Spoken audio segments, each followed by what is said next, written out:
Air force हमले में मारे गए आतंकियों को शव जिला प्रशासन के लिए बने जी का जंजाल। अभी तक पठानकोट के सिविल अस्पताल के शव गृह में पड़े हैं आतंकियों के शव। जिला प्रशासन को एनआईए के आदेश का इंतजार है। 1 जनवरी की रात को पठानकोट के एयरबेस पर पाकिस्तान आतंकियों ने हमला कर पूरे देश में दहशत फैलाने की कोशिश की थी, परंतु हमारे देश के वीर सैनिकों ने अपनी जान की परवाह किए बगैर इन सभी आतंकियों को मौत के घाट उतार दिया था। सुरक्षा बलों की जवाबी कार्रवाई में मारे गए इन सभी आतंकियों के शवों को पोस्टमार्टम के लिए पठानकोट के सिविल अस्पताल में लाया गया था। आज पूरे 2 महीने बीत जाने के बाद भी आतंकियों के शव पठानकोट के सिविल अस्पताल में ही पड़े हुए हैं। इस संबंध में जब पठानकोट के चीफ मेडिकल अफसर बग्गा से बात की गई तो उन्होंने बताया कि उनके अस्पताल में एक तो पहले से ही जगह की कमी है, दूसरे इन आतंकियों के शव पिछले 2 महीने से यहाँ के शव गृह में पड़े हैं। उन्होंने कहा कि उन्होंने इस संबंध में उच्च अधिकारियों को भी सूचित किया था कि इन आतंकियों के शवों के कारण उन्हें भी कठिनाई का सामना करना पड़ रहा है, परंतु अभी तक इसका कोई भी उचित हल नहीं निकला है।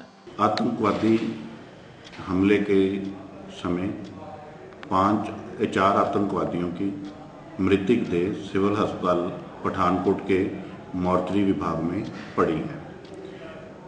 1 फरवरी 2016 को यहाँ पर मुख्य सेवादार के रूप में ज्वाइन करने पर जब मुझे ये बात पता चली तो मेरे मन में ये बात आई कि सिविल अस्पताल पठानकोट के अंदर और किसी भी मृतक देह को रखने की क्षमता नहीं है। इसलिए मेरे मन में आया कि मनुष्य के जीवन का कुछ भी पता नहीं चलता। यदि कोई अचानक दुर्घटना हो जाए और उसमें कोई मेरा प्रियजन अपना जीवन दे दे तो उसकी मृतक देह को यदि रखना पड़े सिविल अस्पताल के अंदर पोस्टमार्टम वगैरह करवाने के लिए तो हम कहाँ पर रखेंगे। इस बात को ध्यान में रखते हुए 9 फरवरी 2016 को सेहत विभाग के डायरेक्टर मानयोग डॉक्टर एच.एस. बाली को ध्यान में ये बात लाई गई और उन्हें एक पत्र भी लिखकर दिया गया। 15 फरवरी 2016 को सत्कारयोग प्रमुख सकत्तर श्रीमती विन्नी महाजन जी के ध्यानार्थ भी ये बात लाई गई और उन्होंने तत्काल रूप से कार्रवाई करते हुए उसी समय पंजाब सरकार के पुलिस विभाग को लिखा कि सिविल अस्पताल पठानकोट के अंदर जो मृतक देह पड़ी हैं उन्हें वहां से कहीं और शिफ्ट कर दिया जाए। जहां तक स्वास्थ्य विभाग का संबंध है, हमारा केवल इतना है कि इन डेड बॉडीज़ को किसी भी मेडिकल कॉलेज में या किसी और जगह पर स्थानांतरित करा दिया जाए जहां पर कि स्पेस अधिक हो। हमारा अस्पताल छोटा सा अस्पताल है। हमारे मॉर्चरी विभाग में मृतक देह को रखने की क्षमता केवल 4 की है, तो 4 ही आतंकवादियों की मृतक देह यहाँ पर पड़ी है।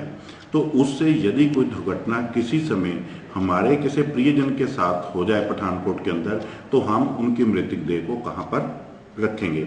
इस संबंध में माननीय डिप्टी कमिश्नर जी के भी ध्यान में 16 फरवरी को बात लाई गई और उन्होंने भी इस पर उचित कार्रवाई करते हुए उच्च अधिकारियों से बात की है।